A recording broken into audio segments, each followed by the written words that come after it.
Carne de piton pode ser a comida do futuro, sugere pesquisa. Vocês viram isso?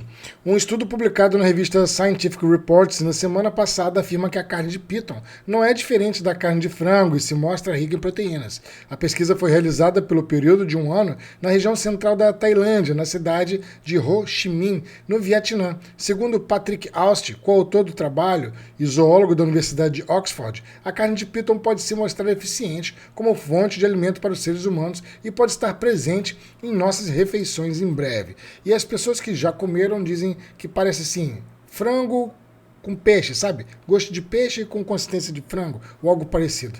Às vezes eu me pergunto se era melhor comer frango ou comer peixe. Mas tem coisas científicas a serem analisadas aí. Uma delas é que são organismos ectotérmicos, ou seja, não é igual mamífero, sabe? E ave, que é de sangue quente. Esses animais têm sangue frio e com isso podem conservar melhor a energia, podendo a gente extrair depois.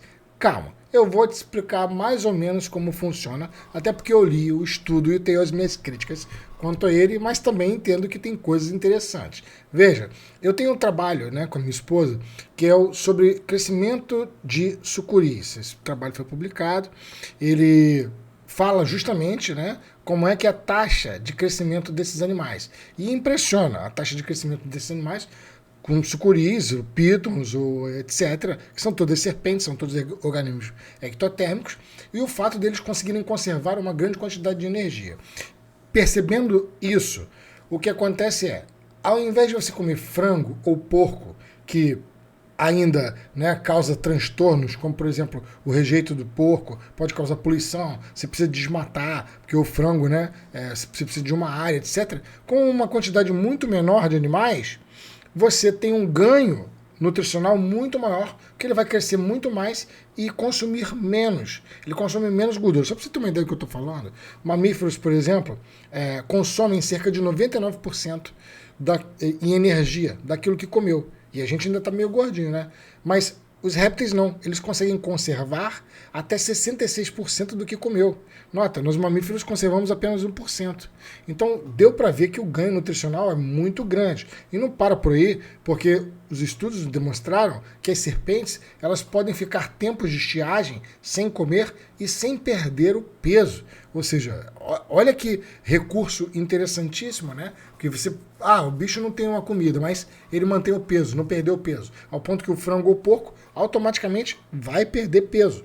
Isso é sinistro. Os estudos foram feitos na Tailândia com Piton bivitatus e a Malayopiton reticulatus, que são uma das maiores cobras do mundo. Só que tem um detalhe aqui que eles não te falaram no estudo. E aí é que está a minha crítica. Serpentes não são herbívoras, serpentes são carnívoras. E de qualquer forma, elas vão ter que estar comendo o frango ou o porco. Vai ter que fazer um cálculo muito direitinho para ver se vai valer a pena consumir o frango para gerar energia para a sucuri. Porque mesmo que ela consiga manter, guardar uma quantidade absurda de energia, ainda assim há uma perda energética no consumo, na predação. Ou seja, de qualquer forma você vai ter que criar frango para poder alimentar a piton.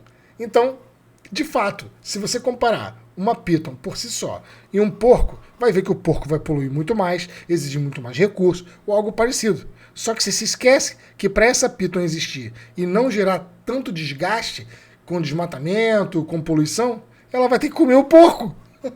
Então, não faz muito sentido, a não ser que você trabalhe com rejeitos, a não ser que você trabalhe com partes desses animais e faça uma espécie de salsicha, e aí material que seria perdido seja reaproveitado usando pitons. Isso é uma possibilidade.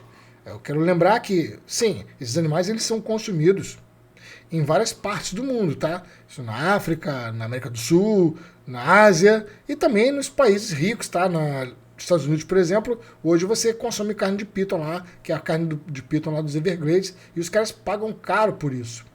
Bom, enfim, de fato, se você pudesse fazer com que esses animais consumissem diretamente vegetais, seria muito mais lucrativo do ponto de vista ambiental, porque poluiria muito menos do que criar galinha ou porco. Só que ela tem que consumir a galinha ou o porco, então ficou meio que elas por elas. Bom, e se esse estudo fosse feito com, por exemplo, iguanas?